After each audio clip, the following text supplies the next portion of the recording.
विदेशी साजिश पर होने वाला है अब तक का सबसे तगड़ा प्रहार। भारत सरकार के ऐतिहासिक फैसले ने हिला दी बीबीसी की जड़ें। अचानक बीबीसी पर दूसरी रिपोर्ट ने भारत में मचाया तहलका। भारत पर इस खुलासे ने उड़ा दिए होश।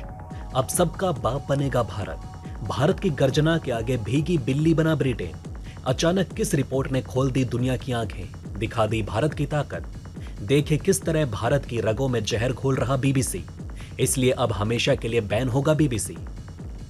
दोस्तों, समय आ जाने पर किसी को भी बाप बना लेने की कला ये कोई अमेरिका और यूएन से सीखे।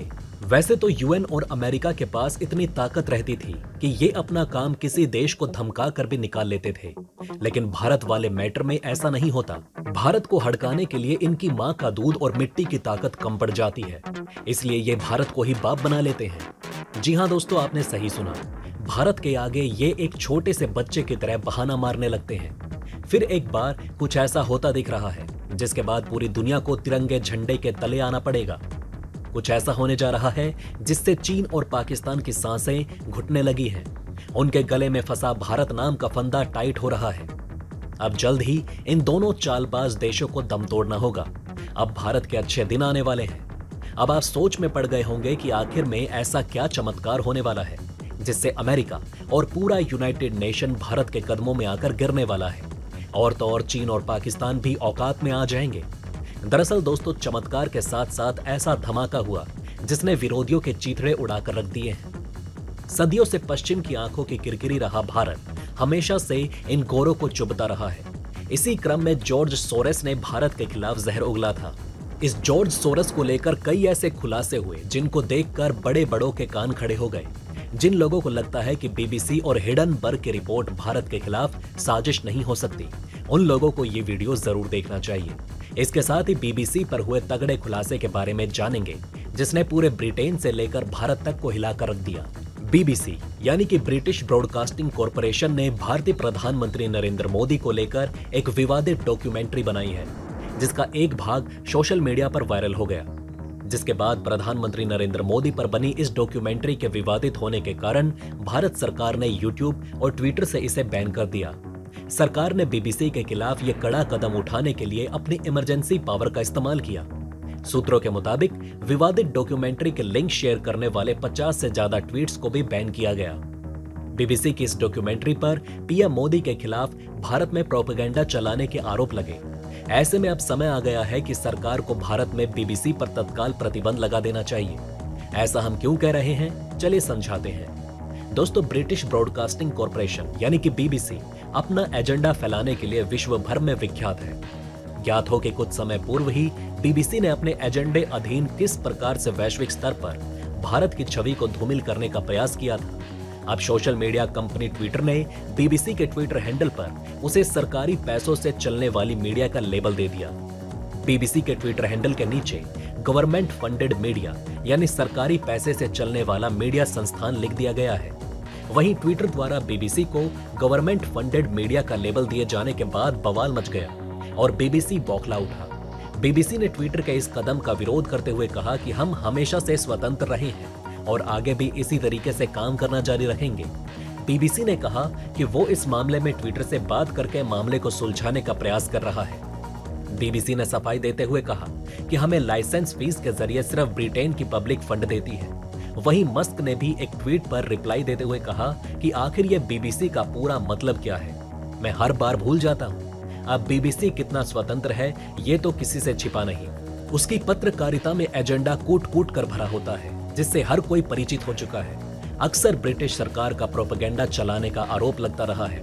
अगर आप ऐसे में ट्विटर बीबीसी को सरकारी पैसों से चलाने वाली मीडिया का लेबल देता है तो किसी को अधिक आश्चर्य नहीं होना चाहिए। हमेशा ये मीडिया संस्थान अपने प्रोपेगेंडा के चलते सुर्खियों में रहा है। दोस्तों, गुजरात दंगों पर आधारित थी documentary.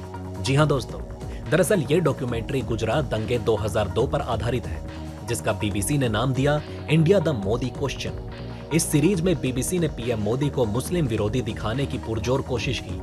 India the Modi question series का पहला भाग पूर्ण रूप से गुजरात दंगों के ऊपर आधारित है, जिसमें बीबीसी ने कई प्रकार के तर्कों से यह सिद्ध करने का प्रयास किया कि गुजरात दंगों के लिए प्रधानमंत्री नरेंद्र मोदी ही जिम्मेदार हैं, जबकि सच्चाई यह है कि गुजरात दंगे अयोध्या से लौट रहे कार सेवकों को ट्रेन में जलाने के बाद शुरू हुए थे, जिसे सरकार द्वारा रोकने का भरपूर प्रयास किया गया।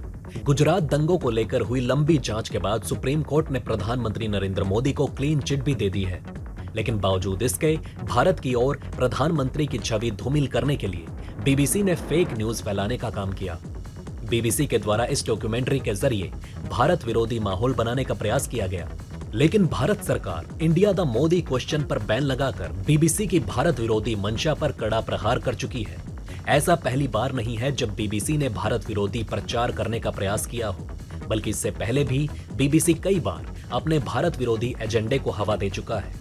आपको याद हो कि 16 दिसंबर 2012 को घटी निर्भया गैंगरेप की घटना पर बीबीसी ने डॉक्यूमेंट्री बनाई थी, जिसमें गैंगरेप मामले के दोषी मुकेश कुमार का इंटरव्यू शामिल था, जिसका भारत में प्रसारण प्रतिबंधित था। लेकिन बीबीसी ने अपनी भारत विरोधी मानसिकता के चलते तय समय से 2 दिन पहले ही बीबीसी ने इसका प्रसारण कर दिया। हालांकि भारत में इसका प्रसारण नहीं किया गया, लेकिन यह यूट्यूब पर आसानी से उपलब्ध है, जिसके बाद गृह मंत्रालय के आदेश पर डॉक्यूमेंट्री को यूट्यूब से भी हटा लिया गया। अपनी भारत विरोधी मानसिकता का परिचय देते हुए बीबीसी ने 2019 में धारा 370 के निरस्त होने के बाद एक रिपोर्ट प्रकाशित की। रिपोर्ट में कहा गया कि घाटी में 10,000 से अधिक लोगों ने भारत के विरोध में भाग लिया, लेकिन जल्द ही गृह मंत्रालय ने इस रिपोर्ट को झूठा साबित कर दिया। मंत्रालय ने अपने एक बयान में कहा कि श्रीनगर और बारामूला में केवल छिटपुट विरोध प्रदर्शन हुए। ऐसे में वर्ष 2021 में बीबीसी ने जो बाइडेन के एक इंटरव्यू के दौरान भारत का गलत नक्शा दिखाया, जिसके बाद बीबीसी को माफी मांगनी पड़ी, जिसके चलते अब एक बार फिर एजेंडावादी मीडिया संगठन बीबीसी ने वही किया जिसके लिए वो जाना जाता है। उसने फिर एक बार भारत और पीएम मोदी को बदनाम करने के लिए इंडिया द मोदी क्वेश्चन जारी की है। आज भारत हर क्षेत्र में आगे बढ़ रहा है, जो बीबीसी जैसे एजेंडाधारी मीडिया संगठन को पच नहीं पा रहा। इसलिए बीबीसी इस तरह की भारत विरोधी हरकतें कर रहा है। ऐसे में सरकार को बीबीसी के खिलाफ कड़ा कदम उठाते हुए तत्काल एजेंडाधारी मीडिया संगठन बीबीसी को बैन कर देना चाहिए। भारत की प्रगति से जॉर्ज सोरेस जैसे भयभीत हो रहे हैं और खुले में आकर भारत विरोधी राग अलापते हुए बिलबिला रहे हैं। ये डर बहुत अच्छा है और डर बना रहना चाहिए। ये डर भारत की बढ़ती ताकत का प्रतीक है। अब दोस्तों आप ही बताइएगा कि बीबीसी जो सालों से भारत के खिलाफ जहर उगल रहा है, क्या अब उसका अंत हो जाना चाहिए? दोस्तों अब आप हमें कमेंट सेक्शन में बताएं कि क्या आपको ये बातें पहले से पता थी। अगर नहीं तो इनमें से कौन सी बात आपको सबसे ज्यादा इंटरेस्टिंग लगी, और कमेंट बॉक्स में जय हिंद लिखना ना भूलिएगा। तो दोस्तों हमारे इस वीडियो में हमने आपको बहुत सी बातें बताने की कोशिश की। अगर आपको हमारी ये कोशिश अच्छी लगी हो तो प्लीज लाइक करें इस वीडियो को, और इसी तरह की और जानकारी पाने के लिए सब्सक्राइब करें हमारे चैनल को।